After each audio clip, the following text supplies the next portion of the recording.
Alors, je vais essayer d'être plus ou moins bref, dans la mesure où on m'a demandé quand même d'expliquer l'expérience de la seule dernière révolution sur le continent africain, la révolution burkinabé. Quand on dit révolution, c'est un effort de changer les rapports de production. Et effectivement, c'est un des rares pays, même malgré la chute de l'apartheid, malgré les printemps arabes, etc., c'est un des rares pays où on a assisté véritablement à un effort de changement du paradigme du développement. Et ça a été très bref, ce qui a le mérite de pouvoir permettre une analyse, au fond, sur 4 ans, c'est pas très long, mais suffisamment pour avoir non seulement marqué les esprits et le personnage qu'il a incarné, un peu comme Che Guevara, mort et fauché jeune, incarne l'idéal révolutionnaire. Alors cet épisode, il est tout à fait particulier parce qu'il faut comprendre que la Haute-Volta, c'est un pays à l'époque qui a été démembré et remembré avec la Côte d'Ivoire. C'est un peu un pays enclavé, pauvre, qui a servi principalement de main-d'œuvre à l'imposition de la culture de traite de cacao, café. Donc c'est un pays subalterne dans la condition déjà des pays en développement. Donc c'est un parent pauvre du précaré français, un État qui a été relativement marginalisé. Et historiquement, comme je dis, il a été remembré. Et c'est intéressant parce que tout à l'heure, nous avons eu une autre session, nous avons parlé des questions de démocratie. Je rappelais que nos sociétés africaines, parce que j'entendais certains dire que la démocratie n'existait pas chez nous, je rappelais, juste en passant, que l'État né en Afrique, n'en déplaise à ceux qui pensent qu'il naît en Grèce ou ailleurs, l'État né en Afrique il y a plus de 7000 ans, il est exprimé avec un système bureaucratique, avec un chef d'État, avec des modes de régulation. Et la particularité des sociétés africaines à État ou même sans État, c'est qu'ils ont créé des modèles de régulation, c'est-à-dire des modèles qui freinent les abus du prince.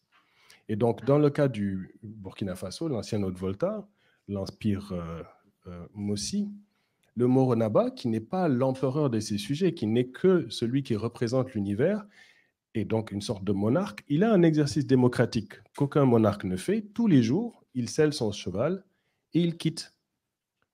Il quitte son peuple et son peuple le retient une journée de plus. Alors aujourd'hui, c'est devenu folklorique, la sortie du Moronaba, mais c'est ça en fait. C'est un système de révocation automatique, démocratique, qui existait et les modes de régulation de nos sociétés étaient très nombreux. Et donc, n'eût été les trajectoires arabo-islamiques et occidentales, je ne veux pas, évidemment, par nostalgie, embellir, mais je vais expliquer que nous avions des systèmes démocratiques qui fonctionnaient et qui, bien sûr, dans leur inégalité, car c'était des sociétés ou de caste ou des sociétés aristocratiques, pouvaient être tout à fait rétrogrades, comme fut et rétrogrades les sociétés médiévales, etc. Mais que ce soit sur la question de la condition féminine, par exemple, les acquis des femmes africaines étaient de loin plus avancés que la plupart des autres contrées, et c'était des droits démocratiques. Nous avions des sociétés matrilinéaires, nous avions des sociétés même qui étaient matriarcales, où des femmes ont régné au pouvoir, etc. Donc, sans embellir, le Burkina, avant qu'il ne devienne Burkina, est donc la Haute-Volta, pays qui a été satellisé par l'œuvre coloniale, et les voltaïques, comme les Maliens et les autres, vont être les sous-fifres de l'armée française dans les deux conflits mondiaux et vont être mis en contribution à l'effort de guerre, de reconstruction et l'effort de développement de la France, qui, évidemment, sans les colonies, ne serait pas ce grand pays qu'on prétend. Donc, la France est articulée sur une tentacule de formation sociale dont elle a su tirer l'essentiel de son pouvoir. Et donc, lorsqu'arrivent les moments des indépendances, la France, à la différence du communisme britannique, a du mal à lâcher du lest et donc organise avec la loi 4 de fer et de Gaulle, qui est allé dans le pays où j'étais, qui disait « Vive le Québec libre », au Québec, mais dans nos pays, il n'était pas pour nos indépendances réellement. Ils voulaient garder dans le dispositif la collaboration avec la France. Et donc, ils ont gardé effectivement des leaders qui faisaient la politique que la France voulait. Et donc, dès les débuts, on a pu voir l'aptitude de la France, notamment avec le cas de la Guinée, puisque la Guinée a dit oui à l'indépendance dans le référendum d'autodétermination en 1957, alors que les autres se sont alignés au desiderata de la France. La réaction de la France en Guinée, ça a été de fabriquer des faux billets pour faire tomber la monnaie guinéenne, et ça a été aussi de faire boycotter la bauxite de la Guinée dans l'univers occidental.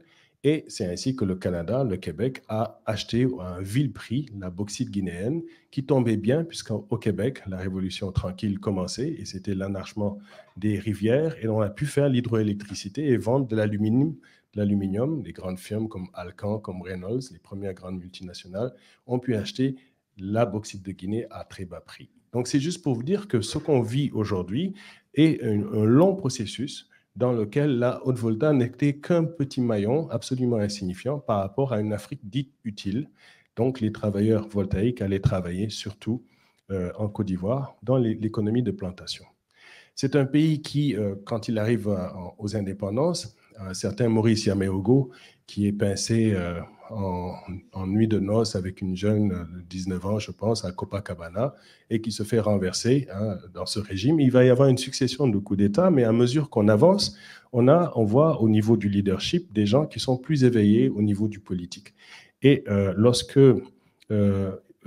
l'équipe de Saïd Zerbo arrive au pouvoir, il nomme effectivement un jeune militaire impétueux comme Premier ministre. Et ce jeune militaire est effectivement différent des autres. Il a une conscience, il dit lui-même qu'un militaire sans conscience politique, c'est un criminel en puissance. Donc, il fait partie de militaires qui ont une conscience sociale. Il est animé de valeurs plus ou moins chrétiennes, humanistes, communistes. Et donc, il s'est fait un peu tout seul. Il est allé à l'école à Madagascar. Et là, il a pu confronter ses vues avec d'autres camarades. Il est donc revenu non seulement aguerri intellectuellement, mais atypique dans les rangs militaires. Et très vite, il va se démarquer au sein du leadership.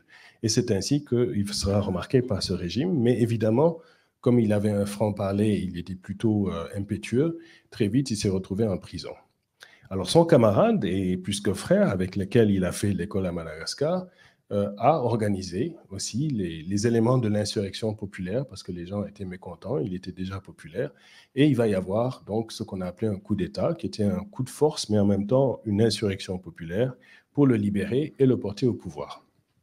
Alors, jusque-là, la Haute-Volta, c'est un pays toujours insignifiant, donc c'est un énième coup d'État, il n'a aucune importance véritable. Les services français regardent ça d'un œil plus ou moins, bon, qu'est-ce que c'est ce truc-là encore? Sauf que là, on a une rupture. Les seuls modèles qui ressemblent à ça, c'est les modèles cubains.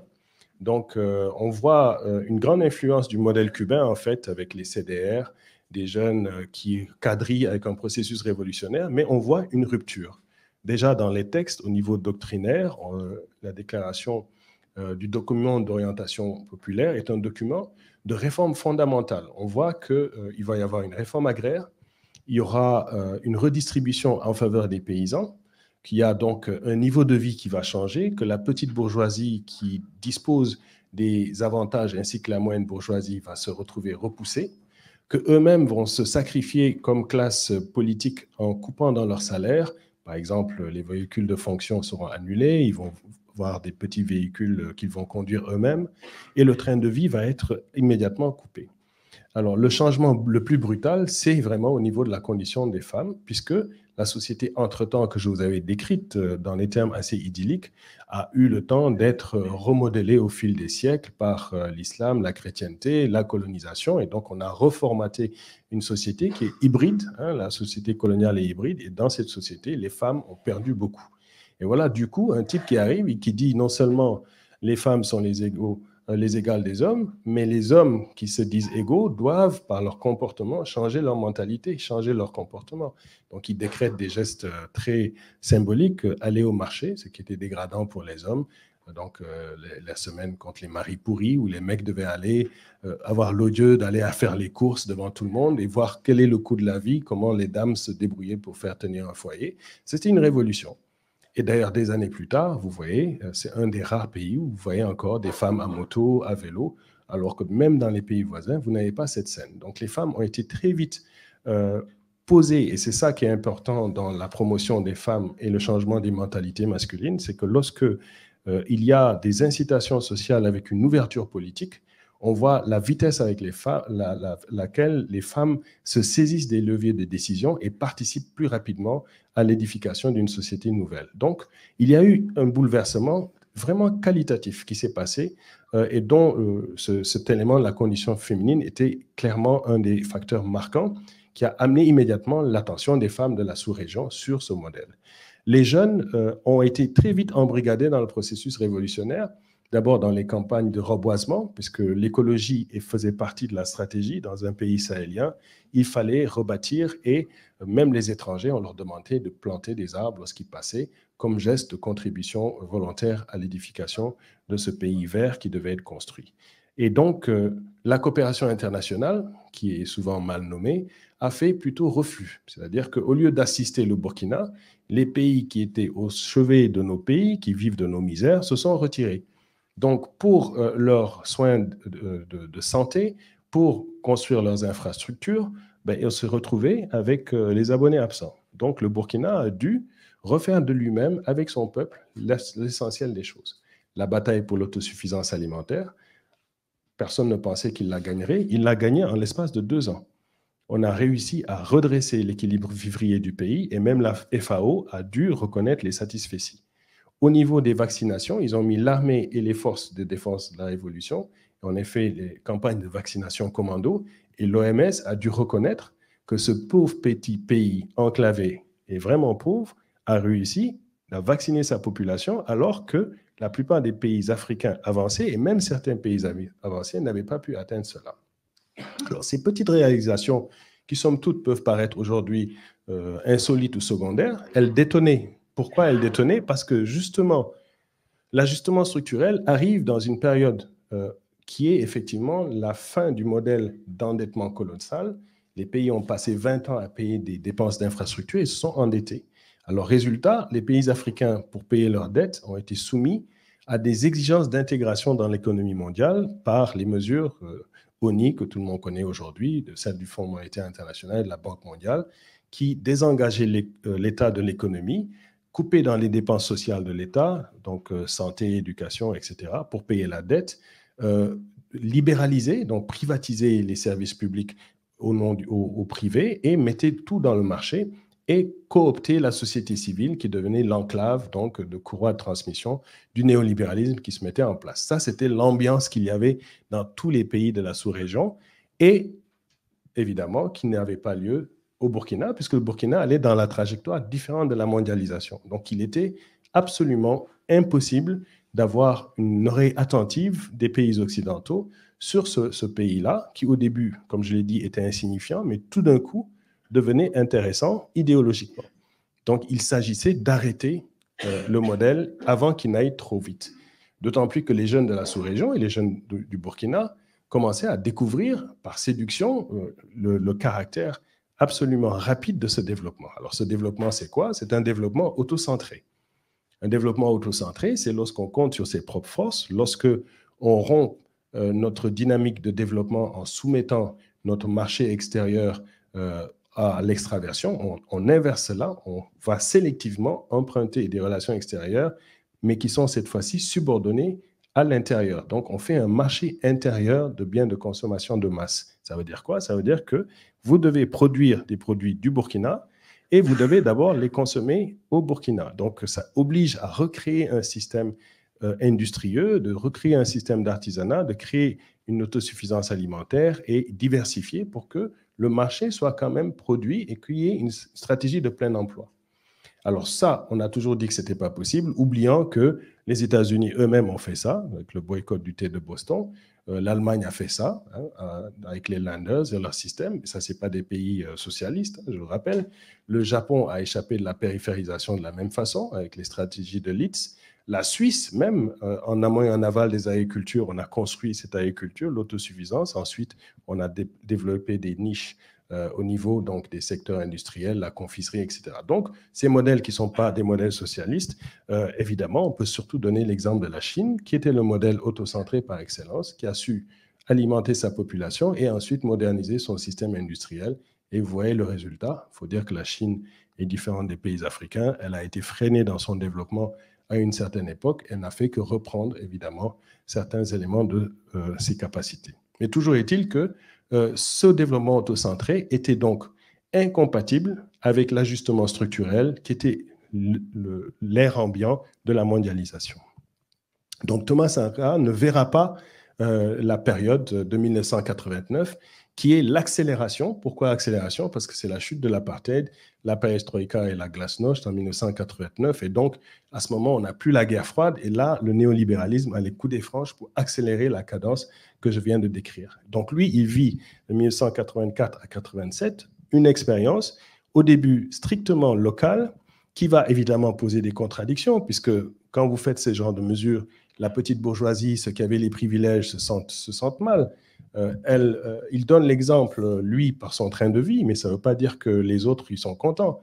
Et donc, l'avant-garde révolutionnaire pêche un peu dans ce que j'expliquais par une sorte de volontarisme. Alors, ce n'est pas parce qu'on décrète la révolution, il faut que le peuple soit capable de suivre le rythme de la révolution. Et si vous allez trop vite, évidemment, le peuple qui est votre seul soutien, ben, s'il ralentit, les autres, vous sentez la laine fétide de tous les gens qui, autour, ne veulent pas que vous réussissiez votre révolution. Donc, il y avait relativement, un peu comme ça existe dans toutes les gauches, des différences idéologiques dans les groupements de gauche révolutionnaires pour d'obédiences différentes, qui, évidemment, comme partout, passent plus de temps à se chamailler plutôt que lutter contre l'ennemi objectif. Donc, le Burkina faisait partie de ça. Vous connaissez bien ça en France. Comme partout, il y a la gauche, les problèmes crypto-personnels et les divisions intestines ont commencé à miner le noyau révolutionnaire.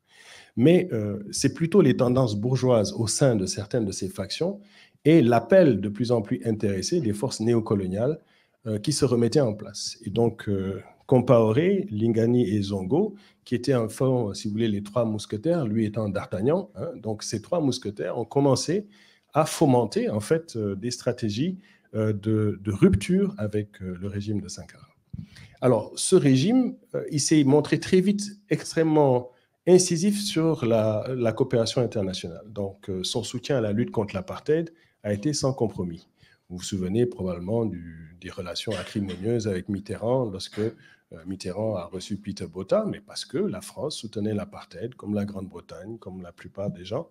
Nous qui étions dans le réseau contre l'apartheid à l'époque avons démontré les filiations financières, militaires de l'Occident en Afrique du Sud. Et Thomas Sankara savait très très bien que seules des sanctions véritables contre le régime d'apartheid pouvaient desserrer l'étau de ce régime immonde et que c'était la seule façon de faire tomber. Et donc, il n'était pas question de transiger et de continuer à soutenir, même de les recevoir.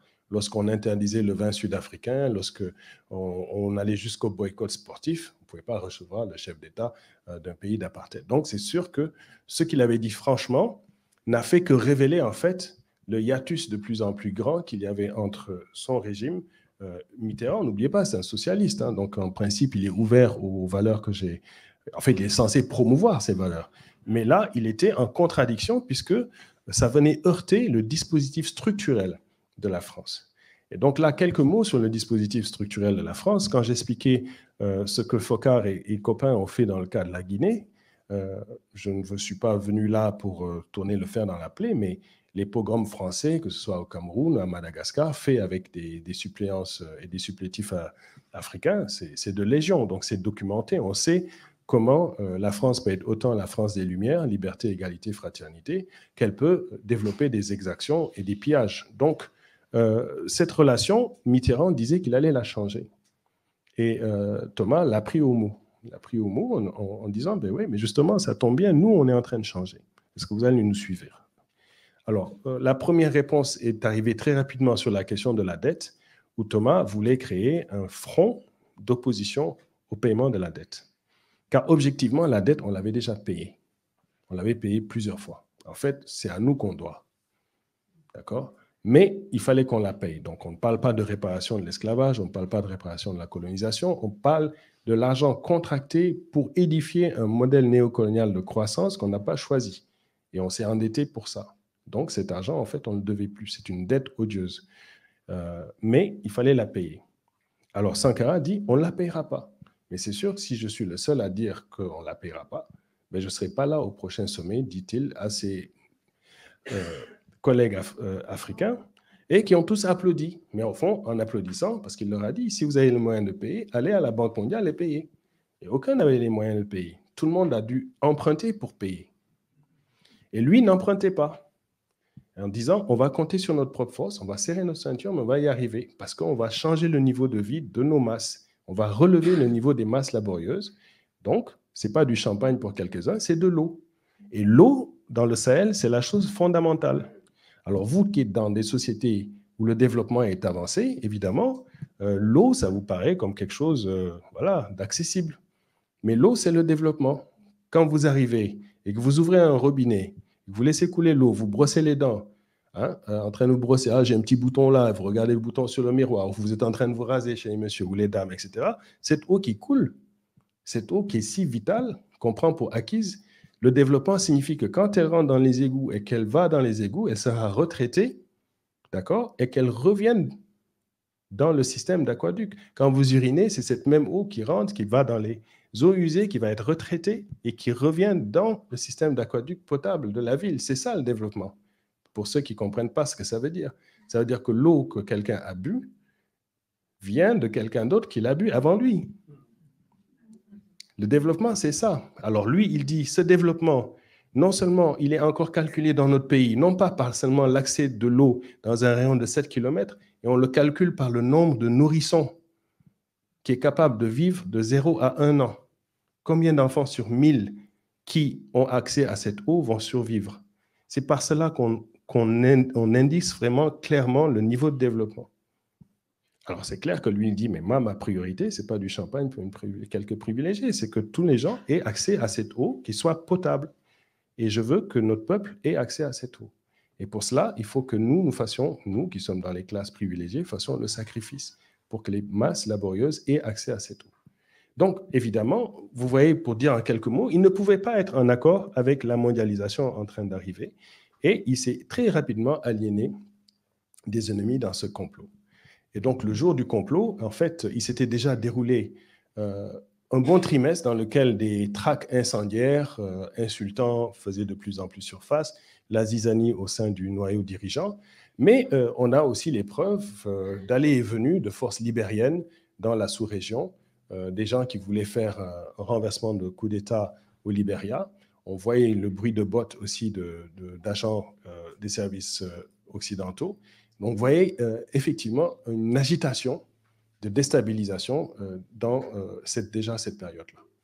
Et donc, les rumeurs du complot faisaient de plus en plus surface. Et l'idée, c'était que Sankara lui-même voulait fomenter quelque chose pour arrêter les 3 autres mousquetaires. Ce qui était faux, car c'est eux qui faisaient par intox courir ce bruit. Sankara, non seulement n'était pas du tout en position militaire de faire ce coup, l'essentiel des forces militaires était aux mains de ses camarades. Lui-même disait qu'il fallait qu'on dépasse les contradictions de la Révolution en soit défroquant comme militaire ou créer un grand parti de masse pour poser les problèmes de fond. Donc ça aussi, c'est quelque chose que ses camarades ne voulaient pas. Et il était lui-même prêt à démissionner si on lui faisait la démonstration que c'était lui le problème. Il l'a dit à maintes fois, je démissionne, il n'y a aucun problème. Donc en fait, ceux qui ont fait ce coup sciemment. Ils ont comploté et ce jour-là, il a convoqué ses camarades au Conseil de l'Entente et est arrivé en trombe une série de véhicules. Ils arrivaient toujours plus ou moins militarisés avec leur Kalachnikov, donc ce n'était pas nouveau qu'ils arrivent en trombe. Et sauf que cette fois-là, c'était de ses camarades qui sont arrivés. Et dès qu'ils sont arrivés, ils ont commencé à canarder. Et ils sont rentrés dans la salle du Conseil de l'Entente et lui-même s'est levé et a dit aux autres, ne bougez pas, je sais que c'est pourquoi. Il est sorti les mains levées. C'est ce qu'a dit le seul témoin vivant de cette tuerie qui a dit cette scène. Et effectivement, plus tard, lorsqu'on va faire exhumer son corps, les impacts de balles sont dans ses aisselles, montrant clairement qu'il avait levé ses bras.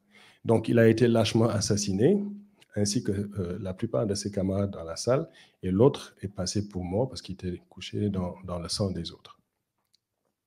Sitôt que cet assassinat a été fait, ils se sont empressés d'aller chercher les geôliers sont allés chercher quelques prisonniers et ils ont creusé à la hâte des tombes et ils les ont enfuis rapidement.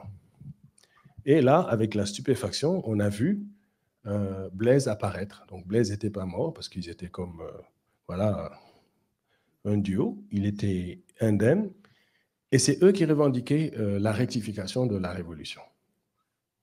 Alors, le même trio est resté en selle pendant quelque temps. À ce moment-là, je dois redire que Blaise Compaoré était officiellement ministre de la Justice. Donc, ils vont créer un certificat de décès disant que Thomas est mort de mort naturelle.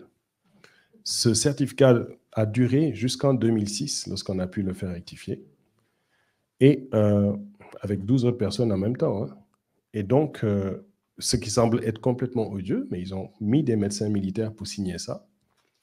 On n'a jamais su exactement où était sa tombe. Et là, au début, comme ils savaient qu'ils ne pouvaient pas brutalement changer le cours de la révolution, parce que les femmes, les jeunes étaient déjà dans la lancée, ils se sont employés dans les premiers mois à tenir un discours révolutionnaire, mais très vite, on a vu qu'eux, ils étaient plutôt le partisan du champagne pour quelques-uns. Et la restauration avec la France et avec tout le dispositif de la France-Afrique a recommencé.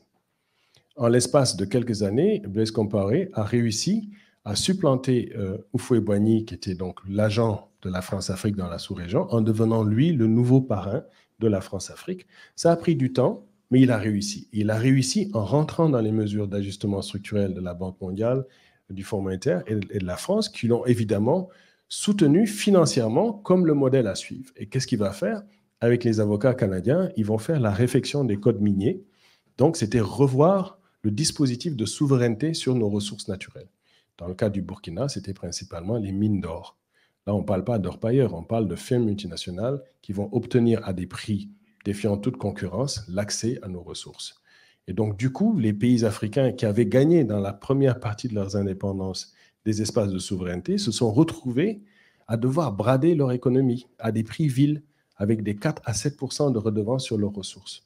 Et c'est ça qui s'est passé dans l'histoire de l'Afrique. Dans les zones les plus éminemment riches, comme le Congo, qui est un scandale géologique, cette situation de réfection des codes miniers va ouvrir la porte, la boîte de Pandore, aux firmes multinationales qui vont se ruer sur les ressources avec l'occupation militaire du Congo, grâce au Rwanda et à l'Ouganda, qui ont pillé littéralement la région dans la zone du Kivu et du reste, et qui ont permis la sortie du cobalt et du coltan, qui a permis que l'essentiel de l'humanité ait des téléphones cellulaires et des ordinateurs. Et ça, c'est sur la mort de plus de 6 millions de Congolais du fait de ce pillage. Et donc, c'est cette réflexion des codes miniers partie à partir du Burkina qui s'est généralisée à l'échelle du continent et qui a défait l'ossature des souverainetés africaines. En même temps, arrivé un autre syndrome encore plus dangereux et pernicieux, c'est que la Chine ayant la capacité de se développer très vite et avec des appétits féroces en termes de ressources naturelles, s'est retrouvé donc très vite objectivement dans cette ouverture des marchés comme un des compétiteurs de l'Occident. Alors du coup, les Chinois se sont retrouvés sur les marchés africains en compétition aussi avec les autres Européens, mais avec d'autres acteurs comme les Indiens. Parce que le libre-échange et le libre marché ouvrent évidemment les perspectives à toutes les autres économies. Du coup, à ce moment, il fallait freiner la Chine. Et la seule façon de freiner la Chine, c'était la déstabilisation sécuritaire de la sous-région, ce que j'appelle le Sahélistan. Et là, on va défaire la Libye qui était un des pays qui a soutenu Sarkozy dans sa campagne électorale, qui était le pays qui venait de lancer une contre-offensive contre ce que je venais de vous décrire, c'est-à-dire ce néolibéralisme ambiant. Kadhafi, qui avait échoué à être le chef des Arabes, si vous voulez, se sent investi du rôle d'être le chef des Africains. Et donc, avec ses financements, il parvient à restaurer l'unité du continent en changeant l'organisation de l'unité africaine qui devient l'Union africaine et en se lançant dans un plan pour une banque interafricaine qui remplacerait la Banque mondiale en Afrique. Le système de satellite qu'il paye, donc grâce à Kadhafi, les gens utilisent les téléphones cellulaires, donc ils payent littéralement la fibre optique au niveau du satellite, et il parle d'une armée continentale, d'intégrer le continent, etc. Donc évidemment, il devenait extrêmement dangereux pour le dispositif occidental, surtout que en même temps qu'il faisait ça, il avait ouvert ses capitaux en signe de manque de défiance contre l'Occident. Vous savez qu'il a eu un passé plutôt qui sentait le souffle. Il a participé à des attentats en Occident, donc il voulait se racheter. Il a donc ouvert son capital aux intérêts occidentaux, d'où le compagnonnage avec Sarkozy et tout ça. Mais il devenait encombrant et dangereux. Donc, en abattant la Libye, et ça, c'est une vieille histoire, parce que bon, là, je vous renvoie à beaucoup plus longtemps. L'Occident, avec l'histoire de la Libye, la route de la Reconquista, la Tripolitaine, c'est une vieille histoire. Hein. Il y a eu déjà, au siècle bien plus longtemps, des accointances entre l'Occident et cette partie, mais là, c'était un remake. Et donc, avec les Américains, ils vont défaire la structure de la Libye, qui est le seul pays du continent qui n'était pas endetté. C'était le seul pays où le niveau de vie avait atteint un niveau de développement assez spectaculaire et une bonne partie d'Africains y vivaient, faisant parfois les sales boulots, mais avec un niveau de vie vraiment exemplaire, rien à envier à la condition qu'ils ont ici en Occident. Donc, en faisant tomber ce système, du coup, on crée une sorte de nébuleuse. Et là, je ne veux pas faire une histoire longue, mais cette nébuleuse, c'est ce que j'explique dans le film Africom Go Home. C'est une nébuleuse qui instrumentalise le fondamentalisme islamique. Parce que l'islam est une religion qui est à la fois politique en son essence, c'est une religion éminemment politique qui peut être facilement islamisée. Et lorsqu'on est dans une situation de conflit, c'est une religion qui peut effectivement permettre la riposte, soit la riposte d'autodéfense pour libérer un pays, ou effectivement tomber dans l'islamisme primitif. Et les Américains le savaient très bien, puisqu'ils vont utiliser les talibans pour défaire l'Union soviétique, et donc c'est grâce à ça qu'ils vont réussir à soutenir leur croisade. Mais les mêmes vont s'acoquiner avec les Ben Laden et les autres. Donc les George Bush, père et fils, étaient des amis de Ben Laden, donc ils ont frayé longtemps ensemble. Et donc là, je ne m'égare pas, mais je suis en train de vous expliquer en fait comment le Sahélistan se met en place, c'est-à-dire que, et pour les Occidentaux, c'est important parce que sans le legs arabo-islamique, il n'y aurait pas eu d'Occident. C'est les Occidentaux, pendant 7 siècles, qui apportent les éléments du savoir qu'ils ont synthétisés de Chine et d'Orient, qui introduisent les éléments du savoir dans vos sociétés, dans les poussant dans la philosophie, l'arithmétique, l'algèbre, qui rapportent voilà, la caravelle, la boussole, l'astrolabe, la poudre à canon, la brique, les moulins à vent, les moulins à eau, bref, tout ce qui permet l'industrialisation qui va advenir et le capitalisme naissant. Donc, c'est clair que ce legs arabo-islamique, il est aussi accompagné de cette question religieuse et l'instrumentalisation de cette question-là en disant les fondamentalistes ne sont pas contre le néolibéralisme. Donc, l'infita, l'ouverture, c'est-à-dire l'ouverture au capital étranger, n'est pas incompatible avec les valeurs des fondamentalistes. Donc, c'est ce qui explique que très tôt, les Britanniques ont su, par exemple, utiliser les fondamentalistes religieux en Égypte, là on parle de Hassan el-Banna, Saïd Qutb, etc., pour instrumentaliser la lutte contre le nationalisme arabe. Parce que les frères musulmans pouvaient effectivement tenir un discours anti-occidental, mais être aussi des chevaux de Troie dans cela. Donc cette connivence avec le fondamentalisme existait depuis très longtemps, et il va être instrumentalisé avec des pays rivaux, mais toujours alliés aux États-Unis et à la Grande-Bretagne et à la France. Donc, les Émirats, le Qatar, l'Arabie saoudite, et donc et les Pakistanais, qui vont avoir des antennes dans la sous-région, des formes de petites confréries, etc., qui vont aller vers le djihadisme pour la repossession de ces zones. Alors, nous autres qui sommes panafricains savons très bien comment la reconquista a été importante pour l'Occident, mais nous savons aussi comment nos systèmes ont été défaits par les modèles fondamentalistes religieux qui ont créé les empires islamiques dans nos pays. Donc, on sait que ces systèmes peuvent être instrumentalisés. Et donc, c'est comme ça que cette stratégie du chaos s'est répandue. Et Blaise Compaoré faisait partie de l'édifice de la mise sur pied et en tutelle militaire de nos armées dans la lutte contre le terrorisme. Donc, c'était un des maillons de la sous-région. Il s'était déjà enrichi dans le fait qu'il avait prêté des soldats au Libéria pour déstabiliser le Libéria avec Charles Taylor, qui fait partie du grand complot. Et plus tard, ils vont s'enrichir avec les diamants du Sierra Leone. Et donc, le Burkina a commencé à vendre du diamant sur les places internationales alors qu'il ne produit pas de diamant. Et beaucoup plus tard, il va violer les embargos des Nations Unies, dans le cas de Jonas Savimbi, en permettant justement de vendre le diamant angolais sur les places internationales par les filières. Donc, ce pays, le Burkina, sous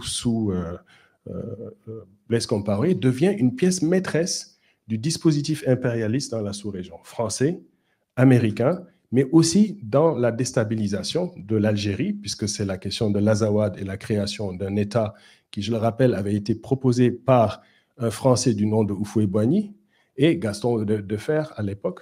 Hein, donc, ils avaient un plan de créer effectivement un État entre l'Algérie et le Mali. Et c'est ça qui a été relancé avec la question Amazigh pour recréer cet État qui viendrait contrarier l'édification du système. Donc Blaise a vraiment travaillé dans tous ces systèmes-là, est devenu donc une pièce maîtresse incontournable, réglant tous les conflits dans la sous-région, au point que certains même demandaient le prix Nobel pour lui. Alors, donc, c'est pour vous donner un peu l'idée de l'ampleur de la situation dans laquelle nous sommes. Donc, cette situation que je vous décris, lorsqu'on arrive de 1987 à 1997, en mois de septembre, Mariam se rend bien compte que si on arrive au 15 octobre de nouveau, 10 ans se seront passés et la prescription serait achevée. Et donc, elle ne pourrait plus porter plainte. Et à la différence de la plupart des veuves de nos dirigeants, que ce soit Pauline Lumumba et bien d'autres qui n'ont pas osé porter plainte, ça passerait dans l'impunité totale. Je rappelle que dans le cas de Pauline Lumumba, c'est dans un pays où le secrétaire général de l'ONU, Dag Hammarskjöld, aussi a été assassiné, où il y a eu le meurtre de Moumié, etc. Donc, on a une longue liste de martyrs. Et pour nous, au Grilla, on sommes nés en même temps que la révolution du Burkina en 1984. C'était très important que ce développement autocentré soit sauvé. Et donc, il n'était pas question qu'on ait encore, comme les autres, comme les Cabral, comme nos autres martyrs, une suite en toute impunité. Et donc, Mariam a osé porter plainte. Et là, nous avons lancé un collectif d'avocats pour soutenir cette plainte. Et là, la société civile africaine et internationale a commencé à contribuer. Ce collectif est allé en grandissant. On a fait tous les paliers au Burkina. Alors, on luttait contre l'État parti, l'État de Blaise, qui disait non, non, cette affaire n'est pas recevable. Non, non. Et donc, chaque fois, il nous déboutait. On passait d'un tribunal à l'autre, etc. On a tout demandé. À un moment, on a même demandé, là, je vous fais une histoire courte, parce que ça a duré exactement 24 ans. Donc, pendant 24 ans, pour revenir, je ne veux pas vous ennuyer avec les détails de nos luttes contre ce régime, mais on a tout essayé. Ils ont fait les intimidations, et à mesure que le travail de fourmi se faisait, que certains avocats partaient, que de nouveaux venaient, c'était ce long marathon. Et lorsqu'on est arrivé et qu'on a perdu jusqu'au niveau de la Cour suprême et qu'on a perdu, le Burkina avait fait l'erreur de signer le pacte et le protocole des Nations Unies pour le Comité des droits de l'homme. Et là, ça permettait à Mariam qu'on puisse poser en son nom une communication. Et ça a été la brèche ouverte dans le système. Parce que, contre toute attente, dans le cas de meurtre d'un chef d'État, c'était la première fois que le Comité des droits de l'homme donnait des droits à la veuve et à ses orphelins. Et cette violation des articles montrant que la magistrature avait été véritablement instrumentalisée par le pouvoir politique a non seulement ouvert la boîte de Pandore, mais encore réveillé et galvanisé tous les militants qui commençaient à s'essouffler. Donc, ça a été... il y a des gens qui ont écrit des mémoires de maîtrise, des thèses sur ce précédent contre l'impunité qui a été ouvert en 2004-2006. Mais l'impérialisme étant bien fait, on a trouvé les moyens au nom du fait que, justement, Blaise était utile au précaré, Blaise était utile à la géopolitique de l'endroit pour l'épargner. Et avec différentes arguties, ils ont réussi, c'est assez odieux d'ailleurs, les experts de l'ONU se sont fait convaincre qu'il y avait une erreur, ils voulaient compenser Mariam et les enfants, et donc ils avaient dit, bon, en calculant, ce serait à peu près 65 000 $. Et là, ils avaient ajouté un zéro de plus, ils avaient fait leur calcul, ça faisait 650 000 $. Et là, on disait, ah, mais là, c'est une somme colossale pour un pays si pauvre. Et malgré le fait que les avocats l'ont rectifié en disant non, non, c'est pas 650 000, c'est bien 65 000 qui correspond de toute façon à sa pension s'il avait vécu jusque-là. Malgré ce fait-là, les comités de droits de l'homme, qui étaient principalement constitués de pays occidentaux et la présidence était française, Mme Christine Chanet, ont considéré que le pays s'était amendé, puisque, il avait rectifié le certificat de décès qui disait qu'il était mort, donc ils ont écrit « il est mort », ce qui est la vocation de tout certificat de décès, mais sans nous dire il est mort de quoi. C'est ça, c'est pas parce qu'on rit que c'est drôle, mais c'est ça, on rit tellement ça a l'air odieux. Et donc, petit à petit, on a commencé à travailler le système. Et là, on a demandé, mais prouvez-nous d'ailleurs qu'il est vraiment mort. Prouvez-nous que vous ne l'avez pas séquestré quelque part, qu'il n'est pas vivant dans un truc. Donc, juste pour les faire sortir un peu de leur zone de confort, ce qu'ils ont ensuite refusé. Et là, ensuite, on a prélevé l'ADN des enfants et on a demandé qu'on fasse des tests d'ADN et qu'on exhume les caveaux, qu'on puisse identifier. Alors, ils ont refusé cela. Petit à petit, il n'était pas question d'aller là, parce que là, c'eût été montré les balles qui les incriminaient. Ils ne voulaient pas qu'on aille toucher à ces tombes.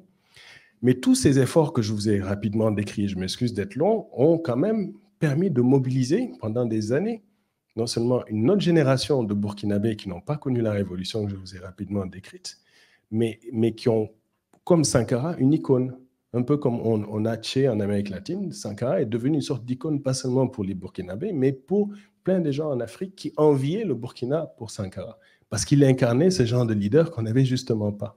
Et donc, il va y avoir, lorsque Blaise a pris le courage à deux mains pour dire qu'il voudrait un autre mandat, ben les jeunes se sont dit non, non, hein, over my dead body, et ils ont dit ils ne vont pas se laisser faire. Et ils sont sortis, ils ont réussi à le faire tomber. Ce peuple qu'on disait apathique, mouton, etc., s'était réveillé comme les autres peuples. Un peuple, à un certain moment, ben, ils se disent basta, quoi. Et donc, à ce moment, la France s'empresse de l'exfiltrer en Côte d'Ivoire, pays, comme je l'ai dit, qui, au fond, était le même que la Côte d'Ivoire, la Haute-Volta, mais pays que Blaise avait réussi à déstabiliser pour faire tomber le régime de Laurent Gbagbo, qui avait eu l'outrecuidance de remettre en question le dispositif de précaré français, pas économiquement, mais politiquement.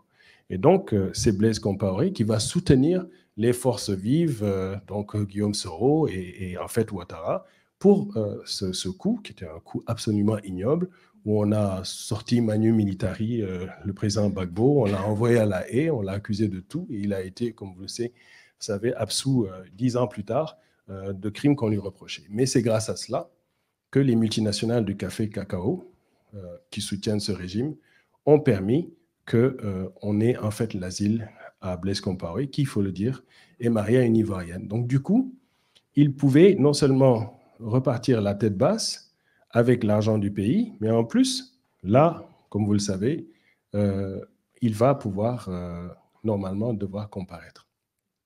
Alors, coup du sort, cette exhumation, nous avons demandé des techniques de démonstration à l'ADN qui n'ont pas été retenues par le juge, ils en ont choisi d'autres. Ils ont fait un premier test non concluant, donc on n'a jamais pu prouver que les restes étaient les siens. Ils ont fait un deuxième test et le juge d'instruction, qui était extrêmement courageux, grâce à ce processus révolutionnaire qui s'était mis en place et un nouvel état de droit, a commencé à questionner et a finalement inculpé une vingtaine de personnes, dont 12 très clairement liées au conflit. Du coup, une demande d'extradition de Blaise Compaoré est arrivée. Ça, c'est quelque chose qui ne serait jamais arrivé avant. Dans la période du coup, son fidèle lieutenant, Gilbert Diendéré de son nom, a osé faire une sorte de coup d'État juste après la Révolution sur laquelle je passe, mais qui a duré quelques heures. Il a eu quand même le temps de revêtir les habits de chef d'État quelques semaines. Et là, il s'est rendu compte qu'il ne pouvait pas, devant la force populaire, il a fui et il fait partie des gens qui sont aujourd'hui inculpés. Certains des gens qui faisaient partie du peloton d'exécution, un certain Yacine Confando est toujours disparu. Certains le disent même en France, hein, peut-être vous aiderez à trouver. D'autres qui disent qu'il est en Côte d'Ivoire caché, d'autres qui disent qu'en fait qu'on l'a tué parce qu'il sait trop de choses. On ne le sait pas. Alors le 11 octobre s'ouvre à Ouagadougou le procès, le énième procès tant attendu. Mais cette fois-ci, ce n'est plus contre l'État parti, c'est l'État qui instruit. Un État certes faible, parce qu'entre-temps, le terrorisme dont j'ai parlé a écumé, il a gangréné, il a rhizomé. C'est devenu des formes de délinquance, de rapine, qui vraiment est très long à démontrer, mais dans le film dont je vous ai parlé, on en parle un peu, mais c'est ce système qui a métastasé. Et Blaise dit, mais si vous me ramenez, moi, je règle tout ça parce que je sais gérer ces choses-là. Et donc, ça fait partie une sorte de chantage dans lequel ce régime actuellement en place, dont certains sont quand même liés à l'ancien régime, mais qui a le mérite d'instruire l'affaire. Donc, on voit qu'ils n'ont pas la capacité, la force de le faire extrader, de faire entendre la justice. Mais quand même, nous sommes confiants. D'abord parce que notre collectif d'avocats continue de travailler inlassablement, parce que le peuple burkinabé est conscient qu'une page est tournée et qu'ils ne pourront plus leur faire n'importe quoi. Et parce que, évidemment, le monde regarde ce travail inlassable qui est fait. Et donc, sur ce plan, nous ne lâcherons pas. Ce qu'on veut savoir, c'est la vérité. Cette vérité, le président Macron, en allant à Ouagadougou, a dit qu'il allait aider à sa manifestation. Alors, ils ont livré un premier lot d'archives. Ils en ont livré un deuxième lot. On a attendu le troisième lot. On a attendu. Il n'arrivait toujours pas et le juge a dû boucler. Et quand le juge a bouclé, le troisième lot est arrivé. Et quand on a ouvert le troisième lot, bon, il y a des choses plus ou moins compromettantes, mais rien de très compromettant. Alors, si c'est pour exonérer la France de ses agissements, et je salue encore une fois les efforts de plusieurs camarades, les camarades de Bruno Jaffré et de d'autres qui, en France, ont poussé leurs élus à déclassifier. Mais nous savons que la France n'a pas tout déclassifié. Donc, quand on veut tourner la plage de la France-Afrique, si on veut vraiment faire les choses, ce n'est pas en invitant quelques jeunes là, dans des avions pour un sommet à Montpellier. C'est en donnant les vrais documents. Qu'on passe on joue franc jeu, on tourne une page, surtout qu'eux, ils disent qu'ils n'ont rien à voir avec la période coloniale et on les croit. Macron n'a rien à voir avec la période coloniale. Donc, il n'est pas comptable de ce qui s'est fait. Donc, on ouvre les archives, on vide, on expurge, on part sur une nouvelle base. Ça, il pourrait le faire, n'est-ce pas? Et ça, c'est ce qu'on attend de vous. On attend de vous de continuer de nous soutenir dans cet effort, parce que cet effort, il est long. Moi, je vous ai dit, si j'enlève 25 ans de ma vie, ça commence à peser. Je ne suis quand même pas si vieux, mais je suis quand même à l'automne de ma vie. Mais si j'enlève 25 ans de ma vie, c'est beaucoup. Et c'est ça exactement que ça a pris pour cette affaire-là. Donc, c'est clair qu'on a besoin du soutien, de la mobilisation de tous et toutes, surtout de ce pays. Non pas qu'on vous accuse, mais à cause du passif. Il y a assez de présomption pour savoir qu'on sait des choses. Hélas, des gens qui auraient dû dire des choses ne l'ont pas dites ni dans leur manuscrit, ni dans leur mémoire. Des gens comme Guy Pen, par exemple, qui sont hélas partis. Mais il y a des gens plus âgés, comme Roland Dumas, même avec la mémoire fuligineuse, qui pourraient révéler des choses sur leurs anciens copains. Hein. Des gens qui étaient des amis du Burkina, comme Jack Lang, bien des gens qui pourraient dire des choses sur ce qui s'est passé dans ce système. Alors, nous attendons à ce que on ait un véritable procès, qu'on ait enfin une page qui puisse être tournée. Dans le cas des commissions justice et réconciliation en Afrique du Sud, le rapport de force était inégal. Nous n'avons pas pu aller jusqu'au fond des choses et économiquement, nous n'avions pas le levier. Cette fois-ci, on a une chance d'écrire une nouvelle page. Et cette jeunesse-là, qui est souvent dépolitisée, mais qui vit de slogans, elle mérite autre chose. Elle mérite un vrai développement. Vous voyez la peste brune en train de revenir en Europe. C'est triste. Nous qui avons étudié et qui enseignons les relations internationales, je peux vous dire que les signes annonciateurs des crispations identitaires et des populismes de droite, il faut effectivement en être effrayé. C'est insidieux, c'est très profond et c'est rampant. Et ça, c'est chaque fois que la crise économique affleure, chaque fois que l'économie atteint ses proportions, les classes moyennes n'osent pas faire le pas de soutenir les masses laborieuses et vont vers les petites bourgeoisies apeurées et les bourgeoisies apeurées et font les choix, hélas, les mauvais choix. C'est ce qui s'est passé durant la guerre d'Espagne, c'est ce qui s'est passé durant la Deuxième Guerre mondiale et c'est ce qui est en train de se passer dans certaines de vos contrées européennes. Ça s'est passé aux États-Unis, ça se passe en Inde, ça se passe au Brésil. Ça se passe aussi dans les formes extrémistes fondamentalistes religieuses. Ces crispations identitaires religieuses, ces explications basées sur les croyances sont toutes non seulement ni scientifiquement fondées, mais sont réactionnaires. Alors nous avons été éduqués avec l'idée que l'horizon des luttes ouvertes par la Commune de Paris, ouvertes par la Révolution française, liberté, égalité, fraternité, c'était quelque chose qui était non seulement universel, à partir du moment où chacun de ces axiomes ne peut fonctionner sans l'autre. Et ce n'est pas réservé à vos peuples. Que ce soit sur la question raciale, qui est toujours au cœur des dimensions des relations nord-sud, alors que l'humanité, clairement, est une, et que génotypiquement, nous sommes des jumeaux, et qu'au cours du XXIe siècle, on sent, au moment où on a décrypté les gènes, qu'on a encore des relents de politique à caractère suprémaciste, c'est quand même complètement aberrant. Sur ce continent habitaient des Africains avant que les locodermes y habitent. Ne vous en déplaise. C'est des Africains qui habitaient en Europe. C'était chez nous.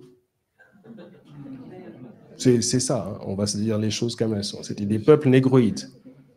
Donc, quand les gars, aujourd'hui, ils sont là et on les arrête parce qu'ils circulent, c'est parce qu'on a une lecture de l'histoire et des territoires. Mais si on regarde l'histoire de l'humanité, le locoderme apparaît parce que par sélection et adaptation, la race humaine s'est diversifiée, parce que des populations ont pu venir et se mixer avec le bassin de ce qu'on appelait donc Cro-Magnon, hein.